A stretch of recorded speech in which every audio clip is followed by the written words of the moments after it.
Emily Climbs by Lucy Maud Montgomery. Chapter 1. Writing Herself Out.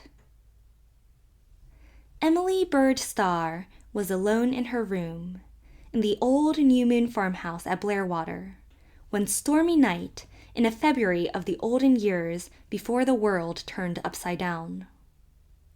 She was, at that moment, as perfectly happy as any human being is ever permitted to be. Aunt Elizabeth, in consideration of the coldness of the night, had allowed her to have a fire in her little fireplace, a rare favor. It was burning brightly and showering a red golden light over the small immaculate room, with its old-time furniture and deep-set wide-silled windows, to whose frosted blue-white panes the snowflakes clung in little wreaths. It lent depth and mystery to the mirror on the wall, which reflected Emily as she sat coiled on the ottoman before the fire, writing, by the light of 2 tall white candles, which were the only approved means of illumination at New Moon, in a brand-new glossy black Jimmy book, which Cousin Jimmy had given her that day. Emily had been very glad to get it, for she had filled the one he had given her the preceding autumn, and for over a week she had suffered acute pangs of suppression because she could not write in a non-existent diary. Her diary had become a dominant factor in her young, vivid life. It had taken the place of certain letters she had written in her childhood to her dead father, in which she had been wont to write out her problems and worries. For even in the magic years when one is almost 14, one has problems and worries, especially when one is under the strict and well-meant but not over-tender governance of an Aunt Elizabeth Murray. Sometimes Emily felt that if it were not for her diary, she would have flown into little bits by reason of consuming her own smoke. The fat black Jimmy book seemed to her like a personal friend and a safe confidant for certain matters which burned for expression, and yet were too combustible to be trusted to the ears of any living being. Now, blank books of any sort were not easy to come by at New Moon, and if it had not been for Cousin Jimmy, Emily might never have had one. Certainly, Aunt Elizabeth would not give her one. Aunt Elizabeth thought Emily wasted far too much time over her scribbling nonsense, as it was, and Aunt Laura did not dare to go contrary to Aunt Elizabeth in this, more by token that Laura herself really thought Emily might be better employed. Aunt Laura was a jewel of a woman, but certain things were holden from her eyes. Now, Cousin Jimmy was never in the least frightened of Aunt Elizabeth, and when the notion occurred to him that Emily probably wanted another blank book, that blank book materialized straightway, in defiance of Aunt Elizabeth's scornful glances. He had gone to Shrewsbury that very day, in the teeth of the rising storm, for no other reason than to get it.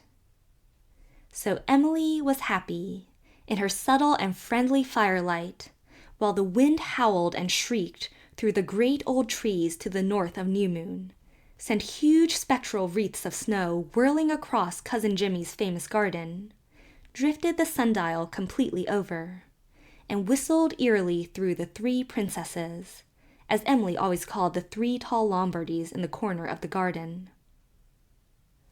"I love a storm like this at night, when I don't have to go out in it," wrote Emily. "Cousin Jimmy and I had a splendid evening planning out our garden and choosing our seeds and plants in the catalogue. Just where the biggest drift is making, behind the summer house, we are going to have a bed of pink asters, and we are going to give the golden ones, who are dreaming under 4 feet of snow, a background of flowering almond. I love to plan out summer days like this, in the midst of a storm. It makes me feel as if I were winning a victory over something ever so much bigger than myself, just because I have a brain, and the storm is nothing but blind white force, terrible but blind. I have the same feeling when I sit here cozily by my own dear fire and hear it raging all around me, and laugh at it. And that is just because over 100 years ago, great-great-grandfather Murray built this house and built it well. I wonder if, 100 years from now, anybody will win a victory over anything because of something I left or did. It is an inspiring thought. I drew that line of italics before I thought. Mr. Carpenter says I use far too many italics. He says it is an early Victorian obsession, and I must strive to cast it off. I concluded I would when I looked in the dictionary, for it is evidently not a nice thing to be obsessed, though it doesn't seem quite so bad as to be possessed. There I go again, but I think the italics are all right this time. I read the dictionary for a whole hour, till Aunt Elizabeth got suspicious and suggested that it would be much better for me to be knitting my ribbed stockings. She couldn't see exactly why it was wrong for me to be poring over the dictionary, but she felt sure it must be because she never wants to do it. I love reading the dictionary. Yes, those italics are necessary, Mr. Carpenter. An ordinary love wouldn't express my feeling at all. Words are such fascinating things. I caught myself at the first syllable that time. The very sound of them, haunted, mystic, for example, gives me the flash. Oh dear, but I have to italicize the flash. It isn't ordinary. It's the most extraordinary and wonderful thing in my whole life. When it comes, I feel as if a door had swung open in a wall before me and given me a glimpse of, yes, of heaven. More italics. Oh, I see why Mr. Carpenter scolds. I must break myself of the habit. Big words are never beautiful. Incriminating, obstreperous, international, unconstitutional. They make me think of those horrible big dahlias and chrysanthemums Cousin Jimmy took me to see at the exhibition in Charlottetown last fall. We couldn't see anything lovely in them, though some people thought them wonderful. Cousin Jimmy's little yellow mums, like pale fairy-like stars shining against the fir copse in the northwest corner of the garden, were 10 times more beautiful. But I am wandering from my subject. Also a bad habit of mine, according to Mr. Carpenter. He says I must, the italics are his this time, learn to concentrate. Another big word, and a very ugly one. But I had a good time over that dictionary, much better than I had over the ribbed stockings. I wish I could have a pair, just one pair of silk stockings. Ilsa has 3. Her father gives her everything she wants, now that he has learned to love her. But Aunt Elizabeth says silk stockings are immoral. I wonder why, any more than silk dresses. Speaking of silk dresses, Aunt Janie Milburn at Dairy Pond, she isn't any relation really, but everybody calls her that, has made a vow that she will never wear a silk dress until the whole heathen world is converted to Christianity. That is very fine. I wish I could be as good as that, but I couldn't. I love silk too much. It is so rich and sheeny. I would like to dress in it all the time, and if I could afford to, I would. Though I suppose every time I thought of dear old Aunt Janie and the unconverted heathen, I would feel conscience-stricken. However, it will be years, if ever, before I can afford to buy even one silk dress. And meanwhile, I give some of my egg money every month to missions. I have 5 hens of my own now, all descended from the great pullet Perry gave me on my 12th birthday. If ever I can buy that one silk dress, I know what it is going to be like. Not black or brown or navy blue, sensible, serviceable colors, such as New Moon Murrays always wear. Oh dear, no. It is to be of shot silk, blue in one light, silver in others, like a twilight sky, glimpsed through a frosted window pane, with a bit of lace foam here and there, like those little feathers of snow clinging to my window pane. Teddy says he will paint me in it and call it the Ice Maiden. And Aunt Laura smiles and says, sweetly and condescendingly, in a way I hate even in dear Aunt Laura, "What use would such a dress be to you, Emily?" It mightn't be of any use, but I would feel in it as if it were a part of me, that it grew on me and wasn't just bought and put on. I want one dress like that in my lifetime, and a silk petticoat underneath it, and silk stockings. Ilsa has a silk dress now, a bright pink one. Aunt Elizabeth says Dr. Burnley dresses Ilsa far too old and rich for a child. But he wants to make up for all the years he didn't dress her at all. I don't mean she went naked, but she might have as far as Dr. Burnley was concerned. Other people had to see to her clothes. He does everything she wants him to do now, and gives her her own way in everything. Aunt Elizabeth says it is very bad for her, but there are times when I envy Ilsa a little. I know it is wicked, but I cannot help it. Dr. Burnley is going to send Ilsa to Shrewsbury High School next fall, and after that to Montreal to study elocution. That is why I envy her, not because of the silk dress. I wish Aunt Elizabeth would let me go to Shrewsbury, but I fear she never will. She feels she can't trust me out of her sight because my mother eloped. But she need not be afraid I will ever elope. I have made up my mind that I will never marry. I shall be wedded to my art. Teddy wants to go to Shrewsbury next fall, but his mother won't let him go either. Not that she is afraid of his eloping, but because she loves him so much she can't bear to part with him. Teddy wants to be an artist, and Mr. Carpenter says he has genius and should have his chance. But everybody is afraid to say anything to Mrs. Kent. She is a little bit of a woman, no taller than I am, really, quiet and shy, and yet everyone is afraid of her. I am dreadfully afraid. I've always known she didn't like me, ever since those days long ago when Ilsa and I first went up to the tansy patch to play with Teddy. But now she hates me. I feel sure of it, just because Teddy likes me. She can't bear to have him like anybody or anything but her. She is even jealous of his pictures, so there is not much chance of his getting to Shrewsbury. Perry is going. He hasn't a cent, but he is going to work his way through. That is why he thinks he will go to Shrewsbury in place of Queen's Academy. He thinks it will be easier to get work to do in Shrewsbury, and board is cheaper there. My old beast of an Aunt Tom has a little money, he told me, but she won't give me any of it unless. Then he looked at me significantly. I blushed because I couldn't help it, and then I was furious with myself for blushing, and with Perry, because he referred to something I didn't want to hear about.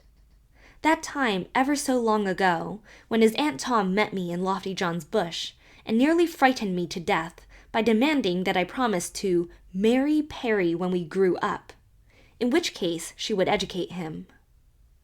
I never told anybody about it, being ashamed, except Ilsa, and she said, "The idea of old Aunt Tom aspiring to a Murray for Perry."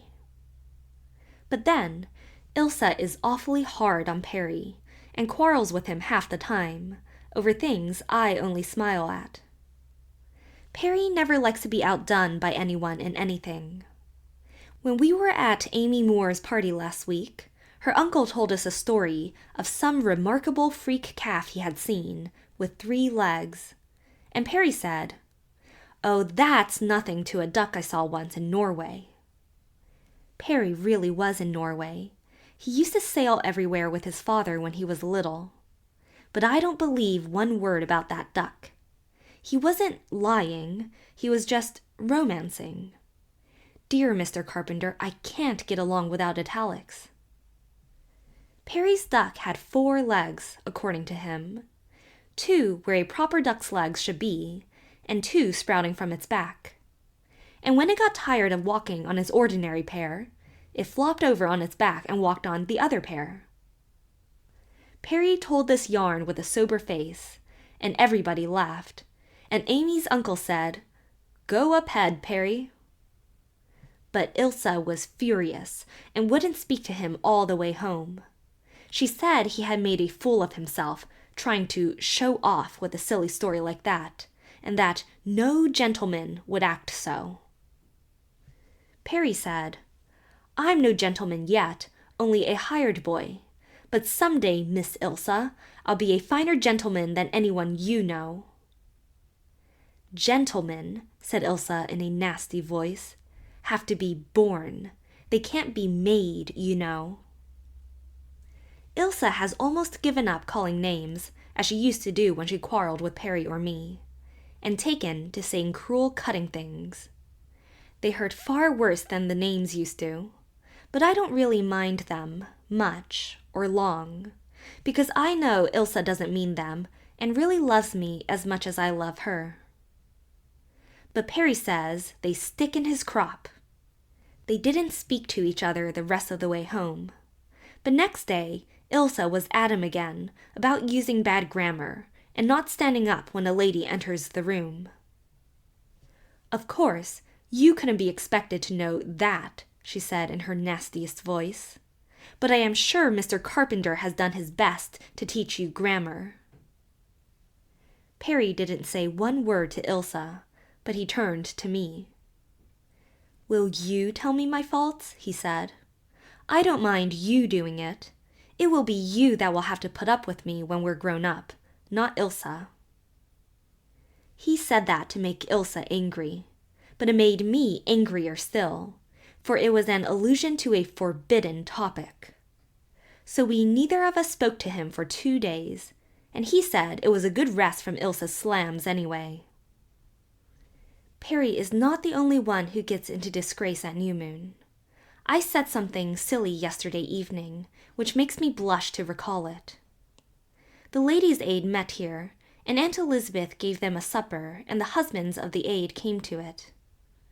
Ilsa and I waited on the table, which was set in the kitchen, because the dining room table wasn't long enough. It was exciting at first, and then, when everyone was served, it was a little dull, and I began to compose some poetry in my mind as I stood by the window looking out on the garden. It was so interesting that I soon forgot everything else, until suddenly I heard Aunt Elizabeth say, "Emily," very sharply, and then she looked significantly at Mr. Johnson, our new minister. I was confused, and I snatched up the teapot and exclaimed, "Oh, Mr. Cupp, will you have your Johnson filled?" Everybody roared, and Aunt Elizabeth looked disgusted, and Aunt Laura ashamed, and I felt as if I would sink through the floor. I couldn't sleep half the night for thinking over it. The strange thing was that I do believe I felt worse and more ashamed than I would have felt if I had done something really wrong. This is the Murray pride, of course, and I suppose it is very wicked. Sometimes I am afraid Aunt Ruth Dutton is right in her opinion of me after all. No, she isn't. But it is a tradition of New Moon that its women should be equal to any situation, and always graceful and dignified. Now, there was nothing graceful or dignified in asking such a question of the new minister. I am sure he will never see me again without thinking of it, and I will always writhe when I catch his eye upon me. But now that I have written it out in my diary, I don't feel so badly over it. Nothing ever seems as big or as terrible, nor as beautiful and grand either, alas, when it is written out, as it does when you are thinking or feeling about it. It seems to shrink directly you put it into words. Even the line of poetry I had made just before I asked that absurd question won't seem half as fine when I write it down. Where the velvet feet of darkness softly go, It doesn't. Some bloom seems gone from it. And yet, while I was standing there, behind all those chattering, eating people, and saw darkness stealing so softly over the garden and the hills, like a beautiful woman robed in shadows, with stars for eyes, the flash came, and I forgot everything but that I wanted to put something of the beauty I felt into the words of my poem. When that line came into my mind, it didn't seem to me that I composed it at all. It seemed as if something else were trying to speak through me, and it was that something else that made the line seem wonderful. And now, when it is gone, the words seem flat and foolish, and the picture I try to draw in them not so wonderful after all. Oh, if I could only put things into words as I see them! Mr. Carpenter says, "Strive, strive, keep on. Words are your medium, make them your slaves, until they will say for you what you want them to say." That is true, and I do try, but it seems to me there is something beyond words, any words, all words, something that always escapes you when you try to grasp it, and yet leaves something in your hand which you wouldn't have had if you hadn't reached for it. I remember one day last fall, when Dean and I walked over the Delectable Mountain to the woods beyond it. Fir woods mostly, but with one corner of splendid old pines. We sat under them, and Dean read Peveril of the Peak and some of Scott's poems to me. And then he looked up into the big plumy boughs and said, "The gods are talking in the pines, gods of the old Northland, of the Viking sagas. Star, do you know Emerson's lines?" And then he quoted them. I've remembered and loved them ever since. The gods talk in the breath of the wald, they talk in the shaken pine, and they fill the reach of the old seashore with dialogue divine. And the poet who overhears one random word they say is the fated man of men whom the ages must obey. Oh, that random word, that is the something that escapes me. I'm always listening for it. I know I can never hear it. My ear isn't attuned to it. But I am sure I hear it at times, a little faint far-off echo of it, and it makes me feel a delight that is like pain, and a despair of ever being able to translate its beauty into any words I know. Still, it is a pity I made such a goose of myself immediately after that wonderful experience. If I had just floated up behind Mr. Johnson, as velvet-footedly as darkness herself, and poured his tea gracefully from great-grandmother Murray's silver teapot, like my shadow woman pouring night into the white cup of Blair Valley, Aunt Elizabeth would be far better pleased with me than if I could write the most wonderful poem in the world. Cousin Jimmy is so different. I recited my poem to him this evening after we had finished with the catalogue, and he thought it was beautiful. He couldn't know how far it fell short of what I had seen in my mind. Cousin Jimmy composes poetry himself. He is very clever in spots. And in other spots, where his brain was hurt when Aunt Elizabeth pushed him into our new moon well, he isn't anything. There's just blankness there. So people call him simple, and Aunt Ruth dares to say he hasn't sense enough to shoo a cat from cream. And yet, if you put all his clever spots together, there isn't anybody in Blairwater has half as much real cleverness as he has, not even Mr. Carpenter. The trouble is, you can't put his clever spots together. There are always those gaps between. But I love Cousin Jimmy, and I'm never in the least afraid of him when his queer spells come on him. Everybody else is, even Aunt Elizabeth, though perhaps it is remorse with her instead of fear. Except Perry. Perry always brags that he is never afraid of anything, doesn't know what fear is. I think that is very wonderful. I wish I could be so fearless. Mr. Carpenter says fear is a vile thing and is at the bottom of almost every wrong and hatred in the world. Cast it out, Jade, he says. Cast it out of your heart. Fear is a confession of weakness. What you fear is stronger than you, or you think it is, else you wouldn't be afraid of it. Remember your Emerson. Always do what you are afraid to do. But that is a counsel of perfection, as Dean says, and I don't believe I'll ever be able to attain to it. To be honest, I am afraid of a good many things, but there are only two people in the world I'm truly afraid of. One is Mrs. Kent, and the other is mad Mr. Morrison. I'm terribly afraid of him, and I think almost everyone is. His home is in Dairy Pond, but he hardly ever stays there. He roams over the country looking for his lost bride. He was married only a few weeks, when his young wife died many years ago, and he has never been right in his mind since. He insists she is not dead, only lost, and that he will find her sometime. He has grown old and bent, looking for her, but to him she is still young and fair.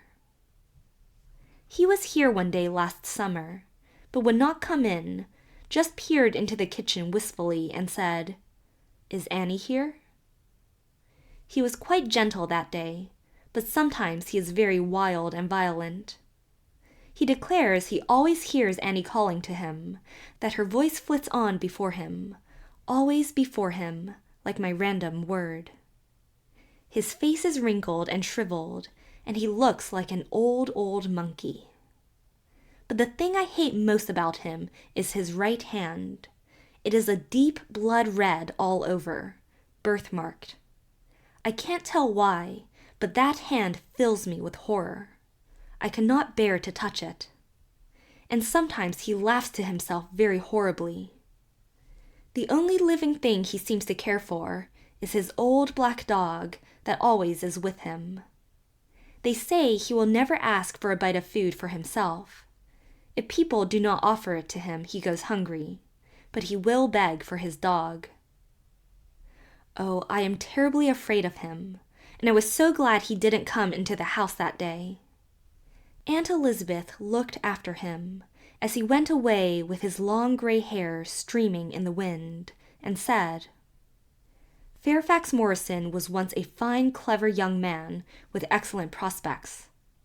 Well, God's ways are very mysterious." "That is why they are interesting," I said. But Aunt Elizabeth frowned and told me not to be irreverent, as she always does when I say anything about God. I wonder why. She won't let Perry and me talk about him either, though Perry is really very much interested in him and wants to find out all about him. Aunt Elizabeth overheard me telling Perry one Sunday afternoon what I thought God was like, and she said it was scandalous. It wasn't.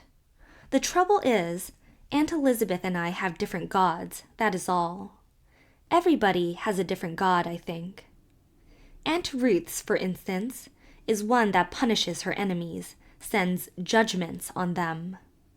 That seems to me to be about all the use he really is to her. Jim Cosgrane uses his to swear by.